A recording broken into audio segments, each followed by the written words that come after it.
ನಮಸ್ಕಾರ. ನನ್ನ ಹೆಸರು ಶ್ರೀಮತಿ ಜಾನಕಿ ಗೌಡ. ನಾನು ಸಿರ್ಸಿ ಶೈಕ್ಷಣಿಕ ಜಿಲ್ಲೆಯ ಸಿದ್ದಾಪುರ ತಾಲೂಕಿನ ಬಿಳಿಗಿ ಶ್ರೀ ಸೀತಾರಾಮಚಂದ್ರ ಪ್ರೌಢಶಾಲೆಯಲ್ಲಿ ಗಣಿತ ಸಹ ಶಿಕ್ಷಕಿಯಾಗಿ ಕಾರ್ಯನಿರ್ವಹಿಸ್ತಾ ಇದ್ದೇನೆ. ನಾನು ನನ್ನ ಸಹೋದ್ಯೋಗಿ ಶಿಕ್ಷಕರಾದಂತಹ ಶ್ರೀಮತಿ ವಿನೋದಾ ಭಟ್ ಮೇಡಮ್ ಬಗ್ಗೆ ಸಣ್ಣ ಪರಿಚಯವನ್ನು ಮಾಡ್ತಾ ಇದ್ದೀನಿ. ಇವರು ನಮ್ಮ ಶಾಲೆಯ ಕನ್ನಡ ಶಿಕ್ಷಕಿಯಾಗಿದ್ದು ಸುಮಾರು 26 ವರ್ಷಗಳಿಂದ ಕನ್ನಡದ ಜೊತೆಗೆ ಇಂಗ್ಲಿಷ್ ಭಾಷೆಯನ್ನು ಸತತವಾಗಿ ಬೋಧಿಸ್ತಾ ಬಂದಿದ್ದಾರೆ. ಹಾಗೆ ಕಳೆದ ವರ್ಷದಿಂದ ಪ್ರಭಾರಿ ಮುಖ್ಯಾಧ್ಯಾಪಕಿಯಾಗಿ ಕಾರ್ಯವನ್ನು ನಿರ್ವಹಿಸ್ತಿದ್ದಾರೆ. ಅದರ ಜೊತೆಗೆ ಕನ್ನಡ ಮತ್ತು ಇಂಗ್ಲಿಷ್ ಎರಡೂ ಭಾಷೆಯನ್ನು ಬೋಧನೆಯನ್ನು ಮಾಡ್ತಾ SSLCಯಲ್ಲಿ 100% ಫಲಿತಾಂಶವನ್ನು ಗಿಟ್ಟಿಸ್ಕೊಳ್ತಾ ಇದ್ದಾರೆ. ಇವರೊಬ್ಬ ಶಿಸ್ತಿನ ಸಿಪಾಯಿಗಳು, ಸರಳ ಸಜ್ಜನವುಳ್ಳವಂಥವರು, ಹಾಗೆ ಉತ್ತಮ ಮಾತುಗಾರರು ಕೂಡ ಹೌದು. ಸಾಮಾಜಿಕ ಕಳಕಳಿಯನ್ನು ಹೊಂದಿದಂಥವರು, ಸಂಘಟನಾ ಮನೋಭಾವವನ್ನು ಹೊಂದಿದಂಥವರು ಆಗಿದ್ದಾರೆ. ಇವರು ಬೋಧನೆ ಅಷ್ಟೇ ಅಲ್ಲದೇನೆ ಬೋಧನೆಯ ಜೊತೆಗೆ ಕಥೆ, ಕವನ, ನಾಟಕ, ಸಾಹಿತ್ಯ, ನಿರೂಪಣೆ, ಉಪನ್ಯಾಸ ಹೀಗೆ 16 ಕ್ಷೇತ್ರಗಳಲ್ಲಿ ಸಂಗೀತ 16 ಕ್ಷೇತ್ರಗಳಲ್ಲಿ ತಮ್ಮನ್ನು ತಾವು ತೊಡಗಿಸ್ಕೊಂಡಂಥವರು.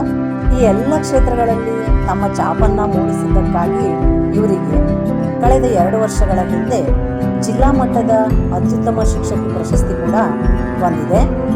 ಇವರು ಮಕ್ಕಳಿಗೆ ಅಚ್ಚುಮೆಚ್ಚಿನ ಉತ್ತಮ ಶಿಕ್ಷಕರಾಗಿದ್ದರೆ ನಮಗೆ ಒಬ್ಬ ಒಳ್ಳೆಯ ಮಾರ್ಗದರ್ಶಕರು ಆಗಿದ್ದಾರೆ. ಇವರ ಒಂದು ಮಾರ್ಗದರ್ಶನದಲ್ಲಿ ಕೆಲಸವನ್ನು ಮಾಡ್ತಿರುವಂತಹ ನನಗೆ ಅಂದರೆ ಅವರ ಒಂದು ಅವಧಿಯಲ್ಲಿ ನಾನು ಶಿಕ್ಷಕಿಯಾಗಿ ಕೆಲಸ ಮಾಡ್ತಾ ಇರುವಂಥದ್ದು ನನ್ನ ಪುಣ್ಯ ಅಂತಂದು ನನಗೆ ಭಾಸವಾಗ್ತಿದೆ. ಇವರು ಇದೇ ರೀತಿಯಲ್ಲಿ ತನ್ನ ಎಲ್ಲ ಕ್ಷೇತ್ರಗಳಲ್ಲಿ ಇನ್ನೂ ಹೆಚ್ಚಿನ ಸಾಧನೆಯನ್ನು ಮಾಡಲಿಕ್ಕೆ ಅವರಿಗೆ ಆ ದೇವರು ಹೆಚ್ಚಿನ ಶಕ್ತಿಯನ್ನು ಕೊಟ್ಟು, ಆರೋಗ್ಯವನ್ನು ಕೊಟ್ಟು, ಆಯುಷನ್ನು ಕೊಟ್ಟು ಕಾಪಾಡಲಿ ಅಂತ ಹೇಳಿ ಬೇಡ್ಕೊಳ್ತಾ, ಅವರ ಮಾರ್ಗದರ್ಶನದಲ್ಲಿ ಇನ್ನೂ ಅನೇಕ ವರ್ಷಗಳ ಕಾಲ ನಾವು ಅದೇ ಒಂದು ಪ್ರೌಢಶಾಲೆಯಲ್ಲಿ ಅವರ ಜೊತೆಗೆ ಕೆಲಸವನ್ನು ಮಾಡುವಂತಹ ಒಂದು ಅವಕಾಶವನ್ನು ಕೂಡ ಆ ದೇವರು ನನಗೆ ಕಲ್ಪಿಸಲಿ ಅಂತ ದೇವರಲ್ಲಿ ಪ್ರಾರ್ಥಿಸ್ತಾ ಅವರಿಗೆ ಒಳ್ಳೆಯದಾಗಲಿ ಅಂತಂದು ಅವರು ಒಂದು ಚಿಕ್ಕ ಪರಿಚಯವನ್ನು ಮಾಡ್ತಾ ಇದ್ದೀನಿ. ನಮಸ್ಕಾರ.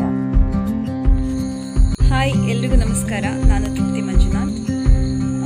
ಒಂದು ಉತ್ತಮ ವ್ಯಕ್ತಿತ್ವ ಅಥವಾ ಒಂದು ಉತ್ತಮ ವ್ಯಕ್ತಿ ಒಬ್ಬರ ಜೀವನದಲ್ಲಿ ಮಾದರಿ ಆಗ್ತಾರೆ ಅಂತ ಅಂದರೆ ಅದು ವಿನೋದಾ ಮೇಡಮ್ ಅವರು ಎಷ್ಟೋ ವಿದ್ಯಾರ್ಥಿಗಳಿಗೆ ಸ್ಫೂರ್ತಿಯಾಗಿದ್ದಾರೆ. ಹಾಗೆ ಅದೆಷ್ಟೋ ಸಾಧಕರಿಗೆ ಇವರು ಬೆನ್ನೆಲುಬಾಗಿ ನಿಂತು ಅವರ ಸಾಧನೆಯ ಪಥದಲ್ಲಿ ಸಾಗುವಂತೆ ಮಾಡಿದ್ದಾರೆ. ನನ್ನ ಮತ್ತು ವಿನೋದಾ ಮೇಡಮ್ ಅವರ ಪರಿಚಯ, ನಾನು ಟೀಚರ್ ಟ್ರೈನಿಂಗಿಗೆ ಬಿಳಿಗಿ ಹೈಸ್ಕೂಲನ್ನು ಇಂಟರ್ನ್ಶಿಪ್ಪಿಗೆ ಸೆಲೆಕ್ಟ್ ಮಾಡಿಕೊಂಡಾಗ ನಾನು ಅವ್ರ ಜೊತೆ ಒಂದಿಷ್ಟು ವರ್ಕನ್ನು ಮಾಡಿದ್ದೀನಿ. ಅವರಿಂದ ಅದೆಷ್ಟೋ ವಿಚಾರಗಳನ್ನು, ಅದೆಷ್ಟೋ ಟೀಚಿಂಗ್ ಸ್ಟೈಲ್ಗಳನ್ನು, ಟೀಚಿಂಗ್ ಮೆಥಡ್ಗಳನ್ನು, ಸ್ಟ್ರಾಟಜಿಸ್ಗಳನ್ನು ನಾನು ತುಂಬ ಅವರಿಂದ ಕಲ್ತಿದ್ದೀನಿ. ನಾನು ಅವ್ರ ಹತ್ರ ರಿಕ್ವೆಸ್ಟ್ ಮಾಡ್ಕೊತಿದ್ದೆ, ನಿಮ್ಮ ಕ್ಲಾಸಿಗೆ ಅಟೆಂಡ್ ಆಗ್ತೀನಿ ಅಂತ. ಅವರು ಸ್ಟಡಿ ಮಾಡಿರೋದು ಕನ್ನಡ MA ಆದರೂ ಅವರು ಎಷ್ಟು ಅತ್ಯದ್ಭುತವಾಗಿ ಇಂಗ್ಲೀಷನ್ನು ಟೀಚ್ ಮಾಡ್ತಾರೆ ಅಂದರೆ ನಿಜಕ್ಕೂ ಹೆಮ್ಮೆ ಅನಿಸುತ್ತೆ. ಮತ್ತು ಅವರು 2 ಲ್ಯಾಂಗ್ವೇಜ್ಗಳನ್ನು ಅಂದರೆ ಬೋತ್ ಕನ್ನಡ ಆ್ಯಂಡ್ ಇಂಗ್ಲೀಷ್ ಎರಡನ್ನೂ ಅವರು ತುಂಬ ಅತ್ಯದ್ಭುತವಾಗಿ ಮಕ್ಕಳಿಗೆ ಮನಮುಟ್ಟುವಂತೆ ಕಲಿಸ್ತಾರೆ.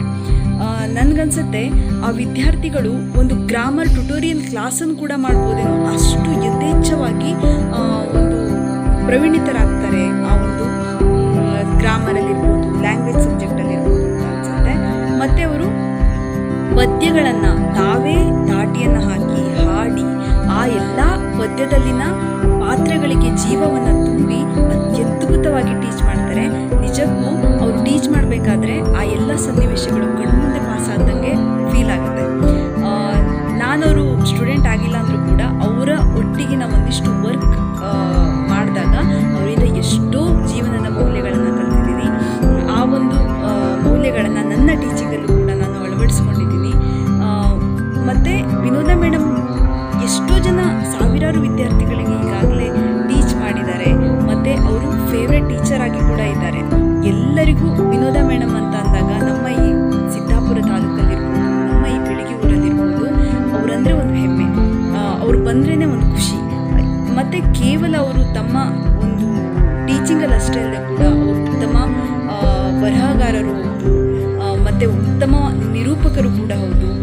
ನಾನು ಕೂಡ ಒಂದಿಷ್ಟು ನಿರೂಪಣೆಯನ್ನು ಮಾಡಿದ್ದೀನಿ ಅಂದರೆ ಅವರಿಂದ ಪ್ರೇರೇಪಿತಳಾಗಿ, ಮತ್ತು ಅವರು ಎಷ್ಟು ಸಪೋರ್ಟ್ ಮಾಡ್ತಾರೆ ಅಂದರೆ ತಾವೇ ಸ್ಕ್ರಿಪ್ಟನ್ನು ಬರೆದು ನಮಗೆ ಕೊಡುವಂಥದ್ದು ಇರ್ಬೋದು.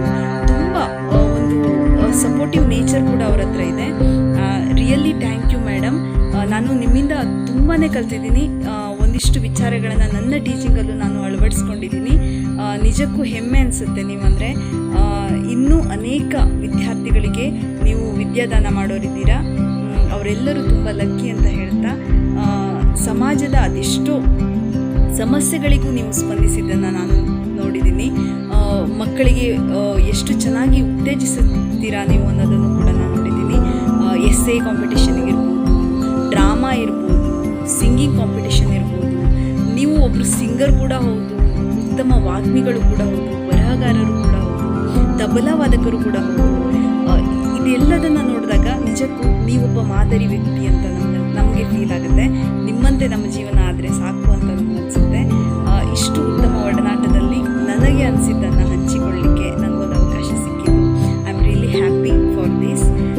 I think I am saying a very heartfelt thank you madam. With your constant support I really my life is much more better. Thank you so much. Thank you. ಎಲ್ರಿಗೂ ನಮಸ್ಕಾರ. ನಮಸ್ಕಾರ.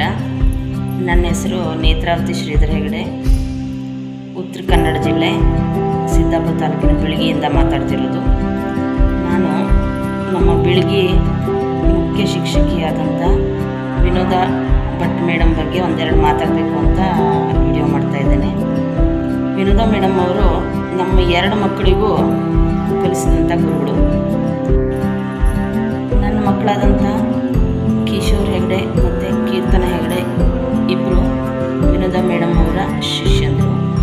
ಈಗ 6 ವರ್ಷದಿಂದ ನನ್ನ ಮಗ SLCಯನ್ನು ಮುಗಿಸಿ ಹೊರಬಂದಿದ್ದಾನೆ. ನನ್ನ ಮಗಳು 3 ವರ್ಷದ ಹಿಂದೆ SLCಯನ್ನು ಮುಗಿಸಿ ಹೊರಬಂದಿದ್ದಾಳೆ. ಆ 3 ವರ್ಷದಲ್ಲಿ ಅವರಿಗೆ ಮೊದಲು ಅವರು ಹೋಗ್ಬೇಕಾಗಿದ್ದ ಯಾವ ರೀತಿ ಇದ್ದರು ನಮ್ಮ ಮಕ್ಕಳು ಅಂದರೆ ಬಾಯಿ ಒಳಗಿನ ಕಪ್ಪೆ ಥರ ಅನ್ನಿಸ್ತಿದ್ರು. ಅಲ್ಲಿಂದ ಹೊರಬಂದ ಮೇಲೆ ಅವ್ರ ವ್ಯಕ್ತಿತ್ವದಲ್ಲಿ ಎಷ್ಟು ಬದಲಾವಣೆ ಆಯಿತು ಅಂದರೆ, ಅವರು ವಿನೋದ ಮೇಡಮ್ ಅವರು ಶಿಕ್ಷಕಿ ವೃತ್ತಿಯನ್ನಂತೂ ತುಂಬ ಆದರ್ಶವಾಗಿ ಮಾಡ್ಕೊಬರ್ತಾ ಇದ್ದಾರೆ. ಅವ್ರು ಕಲಿಸೋ ವಿಷಯಗಳಲ್ಲಂತೂ ಯಾವುದೇ ನಾವು ಅಬ್ಜೆಕ್ಷನ್ ತೆಗೆಯುವಂಥದ್ದು ಏನೂ ಇಲ್ಲ. ಅದು ಬಿಟ್ಟು ಕೂಡ ಅವರು ಮಕ್ಕಳಲ್ಲಿರುವಂಥ ಪ್ರತಿಭೆಗಳನ್ನು ಗುರುಸೋ ವಿಷಯದಲ್ಲಿ ಕೂಡ ಅವರು ತುಂಬ ಆ ಥರದ್ದು ಒಂದು ಚಾಣಕ್ಷತನ ಅವರಲ್ಲಿದೆ. ನಮಗೆ ಗೊತ್ತಿರಲಿಲ್ಲ. ನನ್ನ ಮಗ ಕವನ ಬರೀತಿದ್ದ, ಸಣ್ಣ ಪ್ರಮಾಣದ ಕವಿತೆಗಳನ್ನು ಬರೀತಿದ್ದ. ಅವ್ನು ನಮಗೆಲ್ಲ ತೋರಿಸಿದಾಗ ನಾವು ಚೆನ್ನಾಗಿದೆ ಮಗ ಅಂತ ಕಳಿಸ್ತಿದ್ವಿ. ಆದರೆ ವಿನೋದ ಮೇಡಮ್ ಅವರು ಅದನ್ನ ಅಷ್ಟಕ್ಕೆ ಬಿಡದೆ ಎಲ್ಲ ಕವನಗಳನ್ನು ಒಟ್ಟುಗೂಡಿಸಿ ಚಿಗುರು ಚಿನ್ನ ಅಂತ ಒಂದು ಪುಸ್ತಕವನ್ನು ಹೊರಗಡೆ ತಂದರು. ನಾವು ಅದನ್ನು ನೋಡಿ ಚೆನ್ನಾಗಿದೆ ಅಂತ ಸುಮ್ಮನಿರ್ತಿದ್ವಿ ಬಿಟ್ಟು ನಾವೇನು ಅದಕ್ಕೆ ಪ್ರೋತ್ಸಾಹ ಕೊಡ್ಲಿಕ್ಕೆ ನಮ್ಮ ಹತ್ರ ಆಗ್ತಿರ್ಲಿಲ್ಲ. ಅದಕ್ಕೆ ಮುಂದಿನ ದಾರಿ ನಮಗೆ ತೋರ್ತಿರ್ಲಿಲ್ಲ. ಅವರು ನನ್ನ ಮಗನಲ್ಲಿರೋ ಪ್ರತಿಭೆಯನ್ನು ಗುರುತಿಸಿ ಆ ಪುಸ್ತಕನ ಹೊರಗಡೆ ತಗೊಬಂದರು. ಬಹುಶಃ ಅದೊಂದು ಅವನ ಜೀವನದಲ್ಲಿ ಮೈಲಿಗಲ್ಲು. ಯಾಕೆಂದರೆ ಅವನು ಇವತ್ತಿಗೂ ಕೂಡ ಆ ಥರ ಕವನ, ಕವಿತೆ, ಈ ಥರದ ವಿಚಾರಗಳಲ್ಲಿ ಇವತ್ತು ಕೂಡ ಅದನ್ನು ಮುಂದಿಸ್ಕೊಂಡು ಹೋಗ್ತಾ ಇದ್ದಾನೆ. ಅದೊಂದು ತುಂಬ ಒಳ್ಳೆ ಫೌಂಡೇಶನ್ ಅಂತ ಹೇಳ್ಬೋದು. ಅವನು ಅಲ್ಲಿಂದ ಹೊರಗಡೆ ಬಂದ ಮೇಲೆ ಈಗ ಅವನ ವ್ಯಕ್ತಿತ್ವದಲ್ಲಿ ಕೂಡ, ಸಂಸ್ಕಾರದಲ್ಲಿರ್ಬೋದು, ವ್ಯಕ್ತಿತ್ವದಲ್ಲಿರ್ಬೋದು ಎಷ್ಟು ಬದಲಾವಣೆ ಆಗಿದೆ ಅಂದರೆ, ಇವತ್ತು ಯಾವುದೇ ಸ್ಟೇಜ್ ಮೇಲೆ ಇದ್ದರೂ ಕೂಡ ಅವನು 1000 ಜನ ಇದ್ದರೂ ಒಂದು ಕಾರ್ಯಕ್ರಮ ನಿರ್ವಹಣೆ ಮಾಡೋದಿರ್ಬೋದು, ಅಥವಾ ಯಾರ ರೀತಿಗಾರು ಮಾತಾಡ್ಬೇಕಾದ್ರೆ ಆ ಸಂಸ್ಕಾರ ರೀತಿಯಿಂದ ಮಾತಾಡೋರು ಇರ್ಬೋದು, ವಿನಯ ಇರ್ಬೋದು, ಈ ಥರದ್ದೆಲ್ಲ ಅವನು ಮೈಗೂಡಿಸ್ಲಿಕ್ಕೆ ನಮ್ಮ ವಿನೋದ ಮೇಡಮ್ ಅವರೇ ಕಾರಣ. ಜೊತೆಗೆ ನನ್ನ ಮಗಳು ಕೂಡ, ಅವಳು ಜನರ ಹತ್ರ ಮಾತಾಡೇ ಗೊತ್ತಿಲ್ಲ, ಯಾರ ಹತ್ರ ಮಾತಾಡೋ ಅಭ್ಯಾಸನೇ ಇಲ್ಲದಿದ್ದವಳು ಇವತ್ತು 100 ಜನರ ಎದುರಿಗೆ ಯಾವುದೇ ಸ್ಟೇಜ್ ಫಿಯರ್ ಇಲ್ಲದೆ ಅವಳು ಯಾವುದೇ ಕಾರ್ಯಕ್ರಮ ಕೂಡ ನಡೆಸ್ಕೊಳ್ಳೋಷ್ಟು ಚಾಣಕ್ಷತನ ಬಂದಿದೆ. ಮತ್ತು ಆದರ್ಶ ವಿದ್ಯಾರ್ಥಿ ಅಂತ ಕೂಡ ಅವಳು ತಗೊಂಡಿದ್ದಾಳೆ ಪ್ರಶಸ್ತಿಯನ್ನು. ಆದ್ದರಿಂದ ಅವರು ಶಿಕ್ಷಕಿ ವೃತ್ತಿಯ ಜೊತೆಗೆ ಇನ್ನೊಂದಿಷ್ಟು ಅದರ ಹೊರತಾಗಿ ಒಂದಿಷ್ಟು ಅವ್ರ ವೈಯಕ್ತಿಕ ಬದುಕಿನಲ್ಲಿ ಕೂಡ ಆದರ್ಶಮಯವಾಗಿ ಬದುಕ್ತಾ ಇದ್ದಾರೆ. ಎಷ್ಟು ಜನರಿಗೆ ಮಾದರಿಯಾಗಿದ್ದಾರೆ. ಅವರು ಬಡ ವಿದ್ಯಾರ್ಥಿಗಳಿಗೆ ಸಹಾಯ ಮಾಡೋದಿರ್ಬೋದು, ತಮ್ಮ ವ್ಯಕ್ತಿತ್ವದ ಮೂಲಕನೇ ಅವರು ಆದರ್ಶ ಆಗಿದ್ದಾರೆ. ಯಾವುದೇ ಒಂದು ಮಗು ಒಬ್ಬರು ನಾವು ಹೇಳಿದ್ದನ್ನು ಮಾಡೋದಿಲ್ಲ, ಅವ್ರು ಮಾಡಿದ್ದನ್ನು ಮಾಡುತ್ತೆ. ಯಾವುದೇ ಮಗು ಇರಲಿ, ಅವ್ರು ಆ ರೀತಿಯಲ್ಲಿ ಎಲ್ಲ ಮಕ್ಕಳಿಗೂ ಆದರ್ಶ ಆಗಿದ್ದಾರೆ. ಅವ್ರ ವ್ಯಕ್ತಿತ್ವ ನೋಡೇ ಎಷ್ಟೋ ಮಕ್ಕಳಲ್ಲಿ ತುಂಬ ಒಳ್ಳೆಯ ಬದಲಾವಣೆಗಳನ್ನು ಮಕ್ಕಳು ಮಾಡ್ಕೊಂಡಿದ್ದಾರೆ. ತುಂಬ ಸಮಾಜ ಸೇವೆ ವಿಷಯದಲ್ಲಿರ್ಬೋದು, ವೈಯಕ್ತಿಕವಾದ ಒಂದು ಬದುಕನ್ನು ನಡೆಸ್ತಾ ಇರೋ ರೀತಿಯಲ್ಲಿರ್ಬೋದು, ಸಾಂಸ್ಕೃತಿಕ ಕಾರ್ಯಕ್ರಮಗಳು ಅದನ್ನು ನಿರ್ವಹಿಸೋ ರೀತಿ ಇರ್ಬೋದು, ಮತ್ತು ಅವರು ಪುಸ್ತಕಗಳನ್ನೆಲ್ಲ ಎಷ್ಟೋ ಬರೆದಿದ್ದಾರೆ. ಅವ್ರ ಹತ್ರ ನಾವು ಮಾತಾಡಿದಾಗ ಅದೆಲ್ಲ ನಮಗೆ ಜ್ಞಾನ ನಮಗೊಂದು ರೀತಿ ತುಂಬ ಇನ್ಸ್ಪೈರ್ ಆಗ್ತದೆ ಬದುಕಲಿಕ್ಕೆ. ಆ ಥರದ್ದು ಒಂದಿಷ್ಟು ಅವ್ರ ವ್ಯಕ್ತಿತ್ವ ಅನ್ನೋದು ಆದರ್ಶ ವ್ಯಕ್ತಿತ್ವ ಆಗಿರೋದ್ರಿಂದ ನಾವೆಲ್ಲ ಎಷ್ಟೋ ಜನ ಅವ್ರನ್ನ ಅನುಸರಿಸುವಷ್ಟು ಹಂತದಲ್ಲಿ ಅವರು ಬದುಕನ್ನು ಬದುಕ್ತಾ ಇದ್ದಾರೆ. ನನ್ನ ಮಕ್ಕಳು ಕೂಡ ಅಷ್ಟೇ. ಇವತ್ತು ಎಲ್ಲೇ ಹೋದರೂ ಅವರು ಒಂದು ಒಳ್ಳೆಯ ರೀತಿಲಿ ಜೀವನ ಮಾಡ್ಕೊಂಡು ಬರ್ತಾ ಇದ್ದಾರೆ ಅಂದರೆ ಅವ್ರು ಹಾಕಿಕೊಟ್ಟ ಬುನಾದಿನೇ ಕಾರಣ, ಅವ್ರು ಆವತ್ತು ಕಲಿಸಿರೋ ಪಾಠಗಳೇ ಕಾರಣ. ಸಬ್ಜೆಕ್ಟು ಅಂತ ಬಂದಾಗ ಕಲಿಸಿರೋ ಪಾಠ ಇರ್ಬೋದು, ಜೀವನದ ನೈತಿಕ ಮೌಲ್ಯಗಳು ಅಂತಿರ್ಬೋದು. ಅವ್ರು ಎಲ್ಲಿ ಹೋದರೂ ಅದನ್ನು ಯಾವತ್ತೂ ಮರೆಯದ ರೀತಿಲಿ ಅದು ಅವರ ತಲೆಯಲ್ಲಿ ಕೂತ್ಬಿಟ್ಟಿದೆ. ಅದರಿಂದ ಅವರಿಗೆ ನಾವು ಈ ಮೂಲಕ ತುಂಬ ಧನ್ಯವಾದಗಳನ್ನು ಹೇಳಲಿಕ್ಕೆ ಇಷ್ಟಪಡ್ತೇವೆ.